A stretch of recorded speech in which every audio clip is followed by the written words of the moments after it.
आप देख रहे हैं इंडिया टाउन न्यूज, भारत की बात।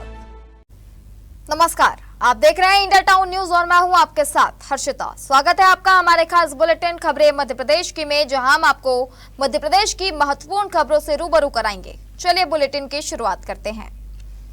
सागर जिले की शाहगढ़ नगर परिषद के सीएमओ विनय कुमार मिश्रा के खिलाफ 4 महिलाओं ने पुलिस अधीक्षक सागर को लिखित शिकायत सौंपते हुए गंभीर आरोप लगाए हैं। शिकायत में मारपीट, छेड़छाड़, जाति सूचक शब्दों से अपमानित करने तथा कथित रूप से रिश्वत मांगने के आरोप लगाते हुए कानूनी कार्रवाई की मांग की गई है। शिकायतकर्ता संगीता आदिवासी, राधा रानी आदिवासी, सुमन चढ़ार और रूपा यादव का आरोप है कि वे 4 अगस्त को नगर परिषद कार्यालय कुटीर की जानकारी लेने पहुंची थी। इसी दौरान सीएमओ ने कथित रूप से उनसे पैसे की मांग की। महिलाओं का कहना है कि पैसे नहीं होने की बात कहने पर उनके साथ अभद्र भाषा का प्रयोग किया गया और जाति सूचक शब्द कहे गए। यह भी आरोप लगाया गया कि संगीता आदिवासी के साथ छेड़छाड़ और मारपीट की गई। बीच बचाव करने पहुंची अन्य महिलाओं के साथ भी कथित रूप से मारपीट की गई। महिलाओं का आरोप है कि कार्यालय के कुछ कर्मचारियों ने भी सीएमओ के कहने पर उनके साथ मारपीट की। फिलहाल मामले में पुलिस जांच कर रही है। वहीं सीएमओ मिश्रा का पक्ष सामने नहीं आया है। उसी साहब के लिए गए थे कि हमारा मोड़ा खत्म हो गया, आपने कुटी डाली, हमारा नहीं किया, आपने वापस करवा दी। मंगाया हमारा मोड़ा ना खत्म हो तो इसलिए आपने हमारे कुटी करवा डरवा तुम गरीब आदमी है। सुबह संगीता के संगे दांगादासी करने लगे, उन्हें लात मार दी उनकी लाने और फिर वे ब्लाउज पकड़ के खींचने लगे। उन्हें ब्लाउज पकड़ के खींच दा। बस हम सबने उन्हें डिपार्टमेंट बुला के फिर हम लोगों ने सब लोगों ने पेटवा वो चालू कर दा।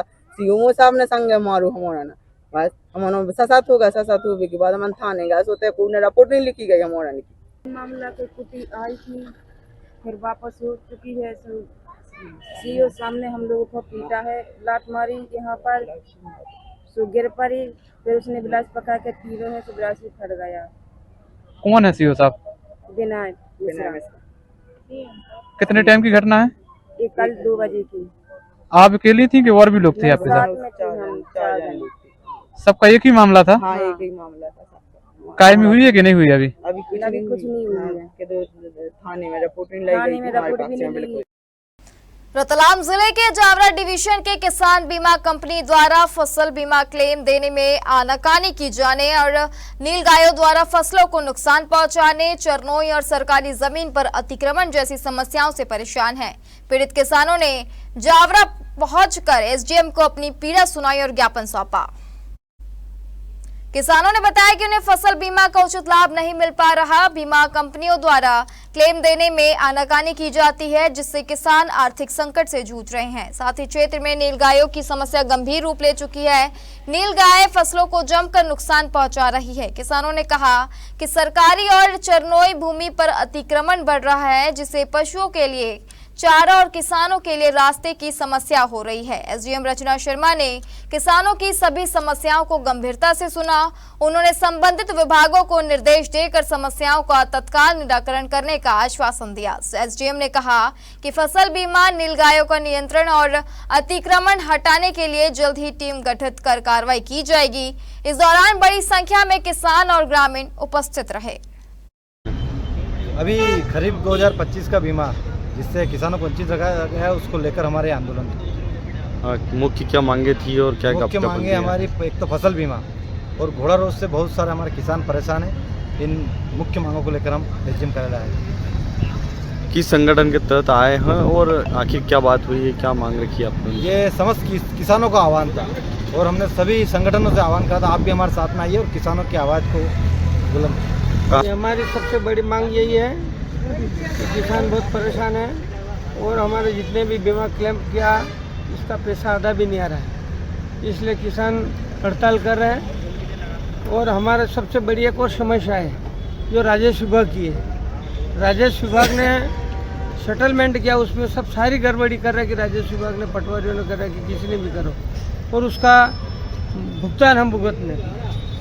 तो इसलिए हम सरकार से यही निवेदन करना चाहते हैं कि सबसे पहले तो हमारा राजस्व विभाग सुधारे और जितनी हमने प्रीमियम भरी है उसका हमें बराबर मुआवजा दिया या बीमा दिए हमको।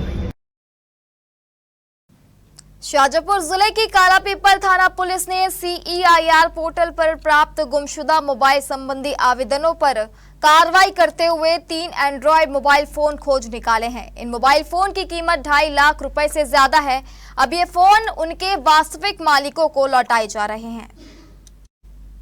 गुम मोबाइल फोन की तलाश के लिए शाजापुर SP प्रियंका शुक्ला के निर्देशन एवं SDOP निमेश देशमुख के मार्गदर्शन में कालापीपल थाना प्रभारी रवि भंडारी के नेतृत्व में एक विशेष टीम गठित की गई। टीम द्वारा CEIR पोर्टल के माध्यम से तकनीकी विश्लेषण करते हुए पिछले लगभग 2 माह के दौरान 13 एंड्रॉयड मोबाइल फोन बरामद किए गए। इन मोबाइल फोन की कीमत करीब 2,60,000 रुपए है। इन मोबाइल फोन का सत्यापन कर उनके वास्तविक मालिकों को लौटाने की प्रक्रिया की जा रही है। विश्व प्रसिद्ध श्री महाकालेश्वर मंदिर उज्जैन की दर्शन व्यवस्था को लेकर एक बार फिर विवाद सामने आया है। युवा कांग्रेस के पदाधिकारियों ने कलेक्टर जन सुनवाई में पहुंचकर VIP और प्रोटोकॉल दर्शन व्यवस्था के खिलाफ शिकायत दर्ज कराई। कार्यकर्ताओं ने गले में तख्तियां पहनकर विरोध प्रदर्शन किया और आरोप लगाया कि आम श्रद्धालु घंटों कतार में इंतजार करते हैं, जबकि प्रभावशाली लोगों को विशेष प्रवेश दिया जा रहा है। प्रीतेश शर्मा ने आरोप लगाया कि श्रावण मास में प्रोटोकॉल दर्शन बंद होने की घोषणा के बावजूद कथित रूप से VIP और प्रभावशाली लोगों को नंदी हॉल और चांदी द्वार से प्रवेश कराया जा रहा है। उनका कहना है कि कुछ लोगों को गर्भगृह तक जाने की अनुमति भी दी जा रही है, जिससे आम श्रद्धालुओं में असंतोष बढ़ रहा है। युवा कांग्रेस कार्यकर्ता गले में स्लोगन लिखी तख्तियां पहनकर पहुंचे थे। युवा कांग्रेस ने प्रशासन से मांग की कि श्रावण मास में विशेष दर्शन व्यवस्था बंद कर रखने का पालन करते हुए सभी को समान रूप से दर्शन कराया जाए। इसके अलावा भस्म आरती के पास वितरण प्रक्रिया को सार्वजनिक करने, कथित अनियमितताओं की निष्पक्ष जांच कराने और मंदिर की दर्शन व्यवस्था में पूर्ण पारदर्शिता सुनिश्चित करने की भी मांग की गई है। आज हमने आवेदन दिया है, ज्ञापन पूर्व में भी दे चुके हैं। महाकाल मंदिर में जो VIP व्यवस्था जो बिगड़ी हुई है उसको लेकर महाकाल मंदिर में अभी भी VIPओं और अधिकारी लेवल के जो पुलिस प्रशासन के लोग हैं, कोर्ट का है, और जितने भी प्रोटोकॉल अभी भी चल रहे हैं, लोग कोई गर्भगृह तक भी अभी पहुंच रहे हैं और चांदी द्वार तक भी दर्शन हो रहे हैं। इसका विरोध कर रहे हैं हम, और उसके लिए आज अभी तक कोई सुनवाई होती नहीं थी। हम SDM साहब को सबको हमने आवेदन दे दिए। आज यहाँ पे पता चला कि जन की सुनवाई होती है, तो हम आम जन बन के सब यहाँ पे आए हैं और यहाँ से कलेक्टर साहब से विनती कर रहे हैं कि साहब आप सबकी सुनते हो तो आप हमारी भी सुनो। बाबा महाकाल की नगरी है, आम भक्त है, सब परेशान हो रहे हैं, तो सबका VIP प्रोटोकॉल बंद करें। यहाँ तक कि प्रशासन का और शासन का भी प्रोटोकॉल बंद होना चाहिए। जिस ऋषि संदीपनी ने 6000 साल पहले भगवान श्री कृष्ण और उनके मित्र सुदामा को उज्जैन स्थित अपने आश्रम में शिक्षा दी थी, उस महान गुरु के नाम पर स्थापित संदीपनी विद्यालय को प्राचार्य ने अपनी हरकतों से कलंकित कर दिया है। इस प्राचार्य ने मर्यादाओं की सीमा रेखा पार कर दी है। आखिर माजरा क्या है, बताते हैं छतरपुर से हमारे संवाददाता अशोक कुमार सेन की इस रिपोर्ट में। छतरपुर जिले के ईशानगर में स्थित संदीपनी उच्चतर माध्यमिक विद्यालय के प्राचार्य पर छात्राओं ने गंभीर आरोप लगाए हैं। स्कूली छात्राओं ने कलेक्टर की जनसुनवाई में शिकायती आवेदन सौंपा और प्राचार्य बसंत लाल प्रजापति को हटाने की मांग की।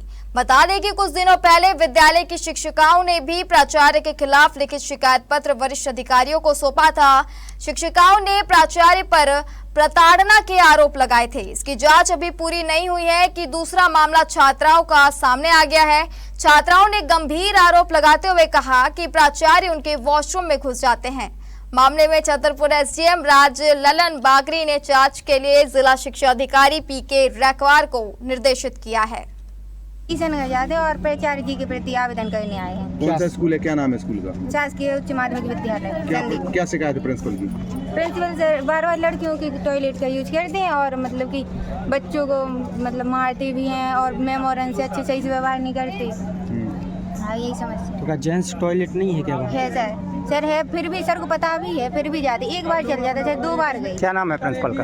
बसंत लाल। सूचना मिली थी कि शासकीय उत्तर माध्यमिक विद्यालय से बच्चियाँ आई हुई हैं, जिसमें साथ ही मैं जिला शिक्षा अधिकारी भी थे, जनसुनवाई में साथ हैं, उनको भी मैं साथ लेकर आया हुआ हूँ। उनकी प्रचार है जो वहाँ पर उनकी शिकायत की गई है, वो मैंने अभी जिला शिक्षा अधिकारी को निर्देशित किया है कि इसकी जाँच कर लें और यदि जाँच सही पाई जाती है तो नियमानुसार कार्रवाई। अब वक्त हो चुका है एक छोटे से ब्रेक का। आप बने रहिए इंडिया टाउन न्यूज के साथ। क्या आप बाल झड़ने से परेशान हैं? अब अपनाइए प्रकृति की शक्ति, पाइए घने चमकदार बाल और खूबसूरत दमकती त्वचा। प्रकृति का वरदान Rukhsana shine herbal beauty combo kit, प्राकृतिक जड़ी बूटियों से तैयार। अब पाइए खूबसूरत चमकते बाल और त्वचा। हर्बल गुणों से भरपूर ये कॉम्बो आपके बालों और त्वचा की देखभाल में मदद करता है। अब उपलब्ध Amazon, फ्लिपकार्ट और नीचे दिए गए लिंक पर अभी ऑर्डर करें और हर्बल केयर का अनुभव लें। कराहल की गड़ला पंचायत में हनुमान मंदिर की बाउंड्री वॉल के निर्माण में भ्रष्टाचार और घटिया सामग्री के इस्तेमाल का मामला सामने आया है। मंदिर के महंत ने ग्राम पंचायत के सरपंच और सचिव पर निर्माण कार्य में गंभीर लापरवाही, रेत की जगह डस्ट का उपयोग करने और तय मात्रा से बेहद कम सामग्री लगाने के आरोप लगाए हैं। ग्राम पंचायत गड्डला के हनुमान मंदिर की बाउंड्री वॉल के निर्माण में सरपंच और सचिव द्वारा भारी अनियमितता बरती जा रही है। निर्माण कार्य में रेत के स्थान पर घटिया डस्ट का उपयोग किया जा रहा है और सीमेंट भी काफी कम लगाई जा रही है। इससे दीवार टिक नहीं पाएगी। महंत ने बताया कि जब उन्होंने इस घटिया निर्माण का विरोध किया और सरपंच सचिव से इस बारे में बात करनी चाहिए तो उन्होंने साफ मना कर दिया और काम को इसी तरह जारी रखा। जी कौन सा मंदिर है ये? गड़ला का हनुमान जी का मंदिर। हनुमान जी का मंदिर है। तो अभी पंचायत क्या काम करा रही है इस मंदिर पर? ये बाउंड्री करा रही साहब। बाउंड्री करा रही है महाराज जी। तो ये बाउंड्री में रेत लगा रही है पंचायत या डस्ट लगा रही है? अब रेत तो नहीं साहब, खाना कहीं सुबह होगा वो समझो को नहीं, बात में कोई कहीं है पर रेत बजरी को नहीं है। अच्छा बजरी नहीं है ये चूरा है मतलब? चूरा ना कहीं पत्थर को हो, कहीं को भी हो। हाँ डस्ट बोलते हैं इसे। तो क्या महाराज जी क्या इससे फिर सही मजबूती आएगी क्या मतलब? नहीं इसकी कोई मजबूती नहीं, इसमें मिट्टी रहती है, फैल भी जाती है, किसी इसका गांठ नहीं मिलता है। बजरी का तो गांठ मिलेगा, ये सेटिंग होगी, ये चूरण है। अब इसमें तो ये क्या सेटिंग करेगी, ये तो गड़बड़ा ढहस जाएगी, मिट्टी है गड़ जाएगी। तो मतलब काम गड़बड़ चल रहा है? हाँ गड़बड़ी देख लो, चूरण आएगी गड़बड़ी और कहीं है भाई बजरी लाओ नहीं जा रहा। पैसा तो बजरी का मिल रहा है। पैसा तो लग रहा है, सरकार दे रही है, बजरी का दे रही है, काय का भी दे रही है, सबका ही दे रही है। तो पानी का भी दे रही है, पानी को चौका ढंग से करो फिर जा रही। काम सही नहीं कर रहे हैं लोग। सीमेंट कितना डाल रहे हैं महाराज जी? पता को नहीं महाराज, एक 28 डाल दिया। 28 का मसाला डाल कट्टा में 28 तसला नाम ले बुझे मैंने मस्ती में यार सीमेंट दिखे को नहीं। मैं कह रहा महाराज ये इशू ही रेत हो गया। अच्छा ये कह रहा था कि ऐसे सीमेंट है ये? तो सीमेंट तो सही है, सीमेंट तो काम करेगा, पर जब सही बजरी होती तो बाहर सीमेंट का हिसाब से लो चाहता हूँ मैं। अब ये तो कहीं ये तो इनमें तो दोनों फटती रहे, उनमें सीमेंट को बाई नहीं दी जाएगी, मैं सीमेंट मल रही हूँ नहीं मल रही हूँ। अच्छा मंदसौर जिले की सुवासरा तहसील के ग्राम धनवाड़ा में मध्य प्रदेश और राजस्थान के बीच चल रहा सीमा विवाद अब करोड़ों रुपए की सोलार परियोजना पर भारी पड़ रहा है। दोनों राज्यों के बीच भूमि के आधिपत्य को लेकर लंबे समय से विवाद जारी है और मामला अब सुप्रीम कोर्ट तक पहुंच चुका है। विवाद के चलते कई बार सौर ऊर्जा निर्माण कंपनी ने मौके पर निर्माण कार्य शुरू करने का प्रयास किया, लेकिन हर बार काम शुरू होते ही राजस्थान वन विभाग और प्रशासनिक अधिकारियों की टीम मौके पर पहुंचकर निर्माण कार्य रुकवा देती है। इस विवाद को सुलझाने के लिए कई बार मध्य प्रदेश के मंदसौर कलेक्टर और राजस्थान के झालावाड़ कलेक्टर के बीच पत्राचार और प्रशासनिक स्तर पर वार्ताएं भी हुई, लेकिन कोई समाधान नहीं निकल सका। दोनों ही राज्य संबंधित भूमि पर अपना अपना दावा कर रहे हैं, जिसके चलते करोड़ों रुपए की सोलार परियोजना का निर्माण कार्य अधर में लटका हुआ है। सुनिए मामले की पूरी कहानी मंदसौर से हमारे संवाददाता परमेश्वर सोलंकी की इस रिपोर्ट में। मध्य प्रदेश सरकार ने सोलार प्लांट स्थापित करने के लिए मंदसौर जिले की सुवासरा तहसील के रामनगर और धनवाड़ा गांव की करीब 130 हेक्टेयर शासकीय भूमि एक निजी कंपनी को आवंटित की थी। कंपनी ने यहां बाउंड्री वॉल और फाउंडेशन का निर्माण कार्य शुरू ही किया था कि राजस्थान वन विभाग की टीम ने मौके पर आकर भूमि को अपनी सीमा बताते हुए काम रुकवा दिया। इसके बाद से निर्माण कार्य शुरू नहीं हो सका। यह सोलर प्लांट मध्य प्रदेश जल निगम की गांधी सागर पेयजल योजना का महत्वपूर्ण हिस्सा है। इस योजना के तहत गांधी सागर बांध के पानी को बड़ी एवं हाईटेक मोटरों की सहायता से लिफ्ट कर मंदसौर और नीमच जिले के घर घर तक पहुंचाया जाना है। योजना को बिना रुकावट के बिजली उपलब्ध कराने के लिए इस हाइड्रो पावर के साथ साथ इस विशेष सोलर बिजली इकाई से भी जोड़ा गया है। इस सोलर प्लांट के शुरू होने पर गांधी सागर पेयजल योजना को सिर्फ ₹2.09 प्रति यूनिट की दर से बिजली उपलब्ध होगी। मध्य प्रदेश प्रशासन द्वारा कराई गई विस्तृत राजस्व जांच में दावा किया गया है कि विवादित भूमि पहले 100 वर्षों से मध्य प्रदेश के ग्राम धनवाड़ा की राजस्व सीमा का हिस्सा है। जांच प्रतिवेदन के अनुसार वर्ष 1902 से 3 और 1938 से 39 के ऐतिहासिक राजस्व नक्शों का वर्तमान सीमा चिन्हों, कुओं और रास्तों से मिलान किया गया, जिसमें कोई परिवर्तन नहीं पाया गया। प्रतिवेदन में कहा गया कि ग्राम धनवाड़ा राजस्व ग्राम है, जहां सारी व्यवस्थाएं मध्य प्रदेश शासन द्वारा संचालित है। ग्रामीणों के आधार कार्ड, समग्र ID, ration card, Ayushman card और अन्य शासकीय दस्तावेज भी मध्य प्रदेश शासन द्वारा जारी किए गए हैं। संबंधित दस्तावेज राजस्थान के अधिकारियों और झालावाड़ कलेक्टर को उपलब्ध कराए जा चुके हैं, लेकिन अब तक राजस्थान की ओर से अपने दावे के समर्थन में कोई ठोस राजस्व दस्तावेज प्रस्तुत नहीं किए गए हैं। अब यह पूरा मामला सुप्रीम कोर्ट तक पहुंच चुका है। तो मध्य प्रदेश सरकार ने आवंटित की गई है। अब राजस्थान को ये कंफ्यूजन है कि ये लैंड उनका है। उनका एक जो बटांगन है, खसरा बोलते हैं वो, उसमें 236/1 वो ये बोल रहे हैं कि 857 हेक्टेयर पूरा जो मध्य प्रदेश सरकार के 3 इसमें ग्राम लगते हैं, धनवाड़ा, रामनगर और धतूरिया, ये तीनों ही अगर वो 857 हेक्टेयर क्लेम करते हैं तो फिर तो पूरे तीनों ही चले जाएंगे इसके अंदर। मतलब ये प्रोजेक्ट तो 130 हेक्टेयर का ही है। इसके अलावा जितने भी हेक्टेयर बचे जो फॉरेस्ट विभाग क्लेम कर रहा है, तो फिर तो इसमें 1902 से मध्य प्रदेश सरकार के पास ही और सारी यहाँ पे जो भी जनहितकारी योजना है वो लागू हुई है। सिंहपुर और हमारे पड़ोसी पंचायत घाबल देवल के जो मध्य 2 राज्यों के मध्य की जो भूमि है, इसमें जो सोलर प्लांट जो कंपनी दिल्ली बिल्डकॉन के द्वारा और बोर्ड जल निगम के द्वारा जो कार्य किया जा रहा है, इसके संबंध में सुप्रीम कोर्ट ने अपने जिस प्रमाणीकरण के लिए जो समय की अवधि दी, वहाँ तक काम बंद करने के लिए हमको तामील प्रस्तावित करने को कहा गया था। तो आज हम यहाँ के जो कंपनी के हेड है सुनील जी और जल निगम के जो हमारे माननीय शुभ नाम अली जी, इनको हमने रिसीव करवा दी है, इसी संबंध में आए थे। चेतीखेड़ा डैम परियोजना से विस्थापित हुए किसानों और मजदूरों के पुनर्वास की मांग को लेकर भारतीय किसान संघ मुखर हो गया है। विस्थापितों को उचित स्थान पर कृषि योग्य भूमि दिलाने की मांग को लेकर आज किसान संघ के जिला अध्यक्ष नरेंद्र सिंह चौधरी के नेतृत्व में बड़ी संख्या में ग्रामीणों ने कलेक्ट्रेट पहुंचकर एसडीएम को ज्ञापन सौंपा। किसान संघ के जिला अध्यक्ष नरेंद्र सिंह चौधरी ने बताया कि चेतीखेड़ा डैम के डूब क्षेत्र में आने वाले गांव चेतीखेड़ा, सिसपुरा, दगपुरा और सेवापुर के विस्थापितों को प्रशासन द्वारा जो जमीन आवंटित की जा रही है वह रहने और खेती के योग्य नहीं है। यह जमीन नेशनल पार्क की सीमा से लगी हुई है और पूरी तरह अनुपजाऊ तथा पथरीली है। ऐसी जमीन पर खेती करना असंभव है, जिससे विस्थापित परिवारों के सामने रोजी रोटी और भरण पोषण का गंभीर संकट खड़ा हो जाएगा।